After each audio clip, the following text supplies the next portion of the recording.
afirmativa ya estaba contemplada. Además, esto es de carácter penal, no creo que debería estar en carácter constitucional, porque en la Constitución ya estaba sobre la causalidad de la prisión preventiva y la responsabilidad de los órganos de justicia al no aplicar sus responsabilidades. Esto es redundar, me parece. Sobre la pregunta número 2, ¿está usted de acuerdo con que las medidas sustitutivas a la privación de libertad se apliquen bajo las condiciones y requisitos establecidos en la ley, de acuerdo al anexo 2? Aquí en el anexo 2 contempla los casos que ya están en la ley. ¿A qué me refiero con medidas sustitutivas de privación de libertad? Cuando se detiene una persona por parte del sistema garantista que decimos que venía en la Constitución, ¿qué quiere decir garantista?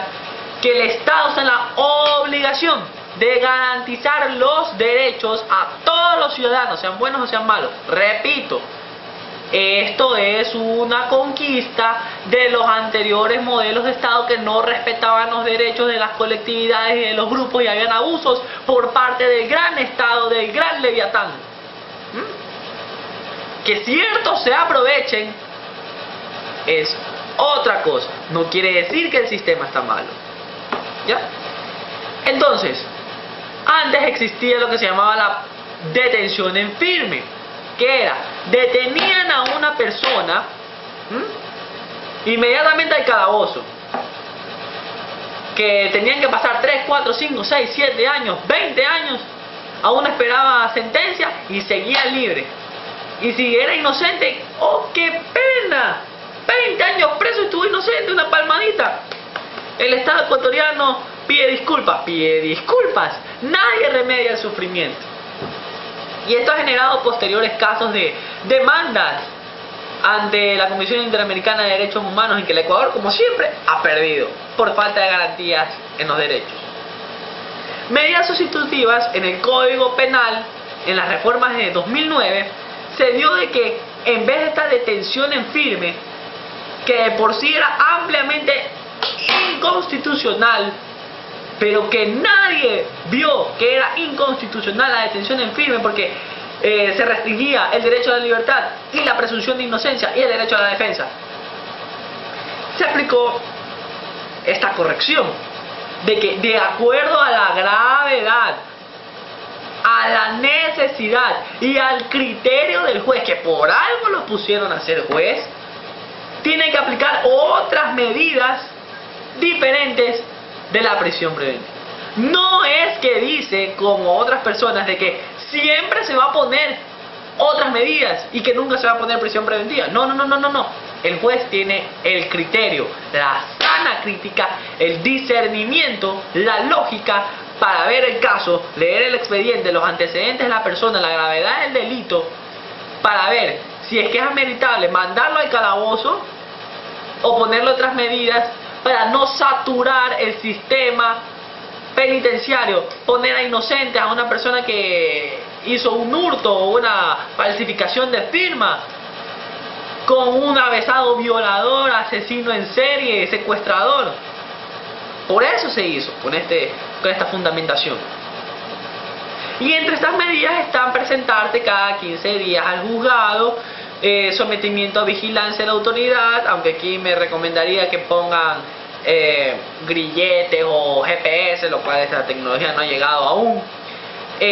Por ejemplo, salir del lugar donde vive la víctima, poner que no se acerque a ciertos lugares, prohibición de salida del país, prohibición de ejercer las actividades que estaba desempeñando por temor a represalias, arresto domiciliario si es mayor de 65 años o mujer embarazada, y finalmente la prisión preventiva, la que mencionamos anteriormente, si es que, viendo los antecedentes, la gravedad del delito y la necesidad de ver si es que no se puede fugar a esta persona, se aplican las otras medidas. Pero no es que siempre se va a aplicar estas medidas, parece que el juez tiene cerebro, que otros no lo utilicen, es eso. Y es verdad, se puede llamar juez corrupto, que no hace nada. por cuestiones mediáticas y por cuestiones que desconocen de derecho. Lo que hacen los jueces es simplemente cumplir la norma. No es culpa de ellos que esté esta reforma garantista del Código de Procedimiento Penal. Que otros lo hagan mecánicamente, que ya cualquier cosa, media sustitutiva, media sustitutiva, media sustitutiva. A eso sí hay que coger. Pero a los que no aplican, a los que aplican con razón y viendo que no hay necesidad, no hay que reprocharles nada. Están aplicando la legislación actual, pues. Entonces, ese es el factor, que se aprovechan de ciertas personas. Y mi opinión de que esta pregunta está de más. No es que restringe derechos, sino que está de más. Ya está en la Constitución, ya está en el Código de Procedimiento Penal. Simplemente es redundar en lo mismo. De nuevo con la pregunta anterior, hay leyes, no hay quien las aplique. Pregunta número 3. ¿Está usted de acuerdo con prohibir que las instituciones del sistema financiero privado, así como las empresas de comunicación privadas de carácter nacional, sus directores y principales accionistas sean dueños o tengan participación accionaria fuera del ámbito financiero o comunicacional, respectivamente, enmendando la Constitución como lo establece el anexo 3? De nuevo, otra pregunta que me parece innecesaria, porque ya está en la Constitución. Artículo 312 de la Constitución, que mandaba que los grupos financieros, los bancos, cooperativas de ahorro, no pueden tener participación en los medios de comunicación. ¿Por qué? Esto se da como fundamentación a los factores reales de la crisis bancaria del 99. Filambanco, de los Isaías, Banco del Progreso, de Fernando Azpiazu, tenemos a Fidelegas con el Banco Pichincha y otros bancos más que quebraron, claro, por ayuda de un Estado interventor, ahí sí, pero eso es el otro tema. El caso es que los medios de comunicación manipularon la información en esa época referente a la crisis bancaria, e incluso se había casos de canales de televisión que sacaban notas de los problemas del otro banco para perjudicar al otro medio de comunicación. Entonces esto, una normativa regulada por legislación de tratados internacionales y de otros países, prohíbe de que la banca tenga participación en los medios de comunicación. En eso estamos claros. ¿Qué me pueden decir que puede atentarse a la libertad de empresa, a la libertad de expresión? Puede ser, en otras legislaciones lo acepta, pero esto es un principio ya garantizado en otras legislaciones, por el conflicto de intereses que se da de que los grupos financieros promocionan sus opiniones, y si hay alguna ley que afecta a los intereses bancarios, van a hacer una campaña en contra. Y aquí también se hace una corrección respecto a que los grupos de comunicación no pueden tener actividades en otros grupos. Pero me pregunto yo, ahí sí no estoy de acuerdo. Un medio de comunicación, ¿cómo se financia? Por actividades económicas. A menos que sea un gran emporio que tenga revistas con capital accionario, solamente revistas y todo. Mantener un canal y un medio de comunicación privado de carácter nacional es costoso. Y un grupo financiero tiene que estar ahí. Es verdad, un grupo financiero pero ajeno a los intereses de los bancos. En eso sí tengo un reparo. Ya estaba la prohibición, incluso ya se cumplió.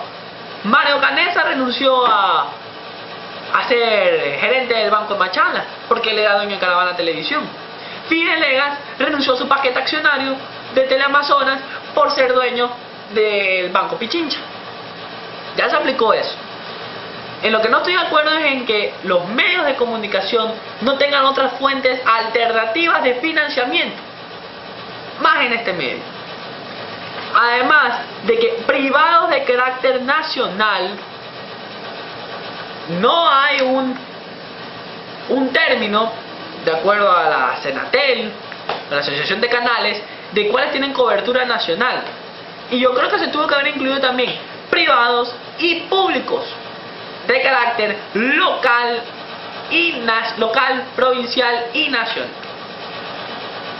Conclusión, esta pregunta también está de más, ya estaba en la Constitución, tenía que aplicarse, y sobre la inclusión de que la comunicación no podía tener otros medios alternativos, eso sí viola la libertad de empresa y otros medios de financiamiento.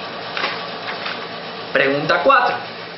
¿Está usted de acuerdo con sustituir el actual pleno de la Judicatura por un Consejo de la Judicatura de Transición conformado por 3 miembros elegidos, uno por la función ejecutiva, otro por el Poder Legislativo y otro por la función de transparencia y control social, para que en el plazo improrrogable de 18 meses ejerza las competencias del Consejo de la Judicatura y reestructure la función judicial como lo establece el anexo 4?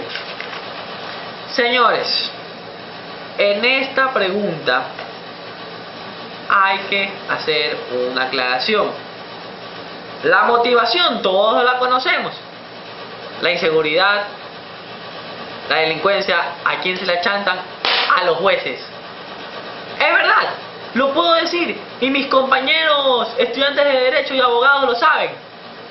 La Administración de Justicia es una de las instituciones menos confiables en este país. Yo creo que se disputaban palmo a palmo con el antiguo Congreso Nacional quién era la institución con menos credibilidad.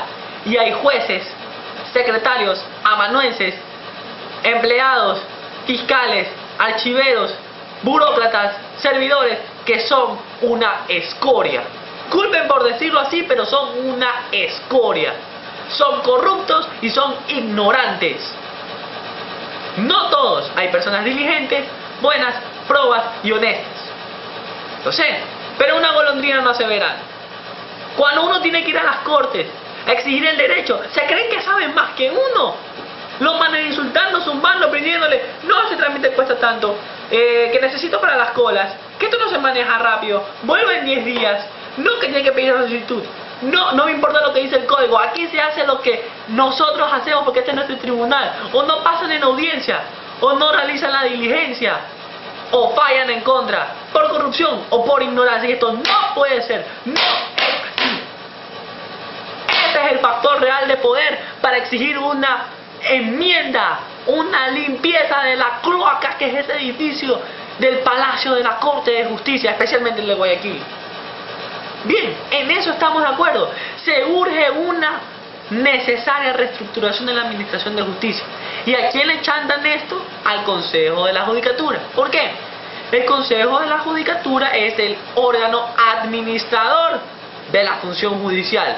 Controla ascensos, sanciones, nombramientos, presupuesto y estas cuestiones operativas. Conformado por 9 magistrados. El actual Consejo de la Judicatura es el mismo que está desde antes del gobierno. Ya se tuvo que haber elegido por disposición del régimen de transición, así como el concurso de fiscal. No sé por qué se demoraron tanto en hacerlo, que cuando ya estaban para elegir a los seleccionadores de este concurso, vino la consulta, cuando se pudo haber hecho eso. Y es verdad, el Consejo de la Judicatura ha fallado